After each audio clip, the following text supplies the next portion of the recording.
Hey, it's Steve here again with a quick episode from a good friend of the show and multiple time guest, Mark Vinet, from his History of North America podcast. Have you ever wondered if there was a group to reach North America before Christopher Columbus?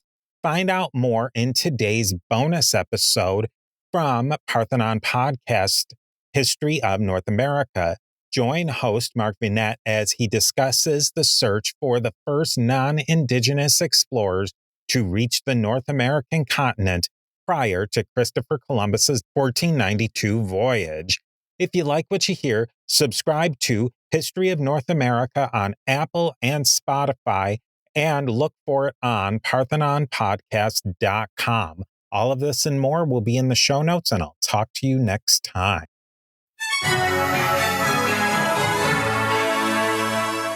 Welcome to the History of North America. I'm Mark Vinet. In this episode, we search for the first non-indigenous explorers to reach North America as we examine the many pre-Columbian transoceanic contact theories. Join me as we navigate the murky waters of fringe science and literature, pseudo-archaeology, fanciful tales, legends, myths, folklore, and pseudo-history. Pre-Columbian transoceanic contact theories speculate about possible visits to or interactions with North America, the indigenous peoples of the continent, or both, by people from other non-American continents at a time prior to Christopher Columbus's first voyage to the Caribbean in 1492. In this episode, we examine claims involving Oceania, Asia, and Africa that most mainstream scholars and scientists view with skepticism or claim to have disproven or debunked. Okay, let's get to it. Researchers have proposed a theory of contact between Hawaiians and the Amerindians of Southern California between 400 and 800 CE. The sewn plank canoes crafted in this region are unique among the indigenous peoples of North America, but similar in design to larger canoes used by Oceanian Polynesians for deep sea voyages. Other researchers have argued that the Olmec civilization, discussed in episode 8 of this series, came into existence with the help of Chinese refugees, particularly at the end of the Shang dynasty around 1200 BCE. Other claims have been made for early Chinese contact with North America, including one based on 30 ancient BCE coins with a Chinese chronological cycle unearthed in British Columbia. Another states that Chinese Buddhist missionaries claim to have visited a location resembling portions of the California coast before 500 CE. And perhaps the best-known theory involves a Chinese fleet arriving in North America in 1421. Anthropologists suggest that certain indigenous people of New Mexico exhibit linguistic and cultural similarities to the Japanese. They speculate that Buddhist priests or restless peasants from Japan may have crossed the Pacific in the 13th century, traveled to the American Southwest, and influenced certain native societies. Others have argued that pre-Columbian contact between Japanese sailors and Native Americans was highly probable, given that several dozen Japanese ships are known to have been carried from Asia to North America along powerful Pacific Ocean currents during the 17th, 18th, and 19th centuries, landing at places between Alaska's Aleutian Islands in the north and Mexico in the south. While admitting there is no definitive proof of pre-Columbian contact between Japanese and North Americans, it is thought by some as implausible that such contacts, as outlined above, would have started only after Europeans arrived on the continent and began documenting them. Regarding India, scientists interpret as evidence of pre-Columbian contact carvings on a 200 BCE stupa in central India that appear to be a depiction of a plant indigenous to the Mexican tropics.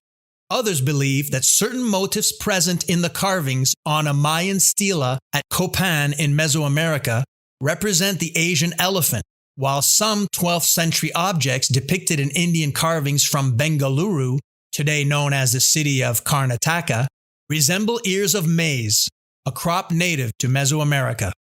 Claims for an African presence in Mexico stem from attributes of the Olmec culture. This idea was first proposed in the mid-19th century. More recent claims include the attribution of Mesoamerican pyramids, calendar technology, mummification, and mythology to the arrival of Africans by boat on Atlantic Ocean currents running from Western Africa to the southern tip of North America. Proponents suggest that one of the Aztec gods represented an African visitor. Still others suggest similarities between West African and native Mesoamerican religious symbols, such as the winged serpent and the sun disk, and words that have African roots and share similar meanings across both cultures, as well as the transfer of African plants to the region.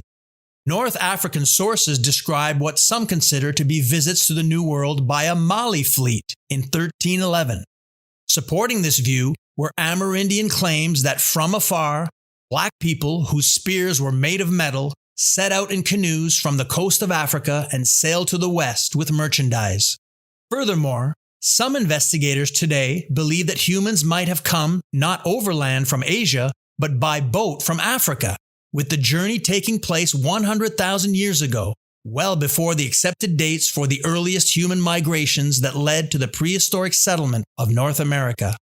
Traces of coca and nicotine found in some Egyptian mummies have led to speculation that ancient Egyptians may have had contact with the New World. The initial discovery was made after examining the mummy of a priestess. Examination of numerous Sudanese mummies mirrored what was found in the Egyptian mummy.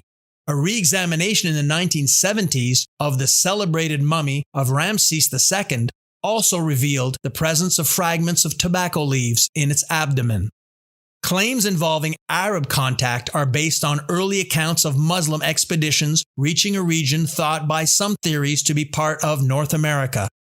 An ancient Arab atlas of the world includes a continent west of the Old World.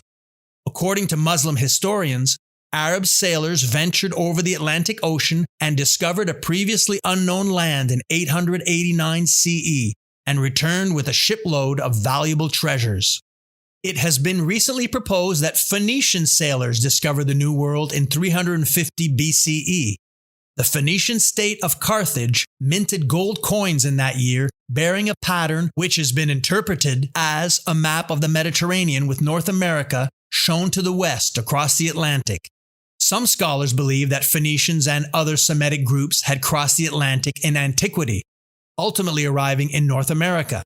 This view is supported in part by claims that many geographical place names in the United States have a Semitic origin.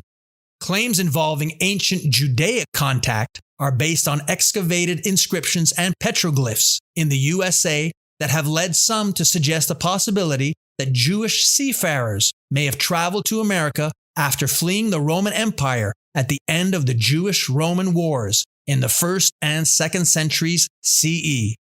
Since the first centuries of European colonization of North America and up until the 19th century, several European intellectuals and theologians tried to account for the presence of the Aboriginal population by connecting them to the 10 lost tribes of Israel, who, according to biblical tradition, were deported following the conquest of the Israeli kingdom by the Neo-Assyrian Empire.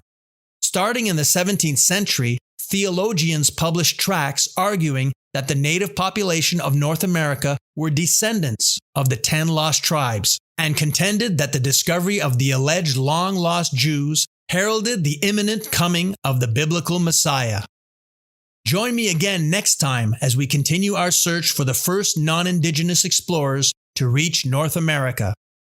Check out the YouTube version of this episode, which has accompanying visuals, including maps, charts, timelines, photos, illustrations, and diagrams. Support our channel by watching and clicking on the ads in the video. It costs you nothing, and by doing so, gives us extra credit and encourages, supports, and helps us to create more quality content.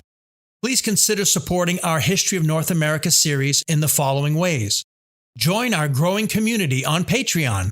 We offer lots of membership benefits, including books and artworks. As you know, I have written many historical nonfiction and fiction books, including exciting international historical mystery and suspense thrillers.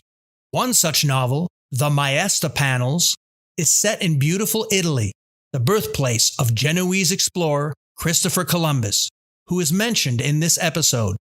All my books are available in print and digital format on Amazon.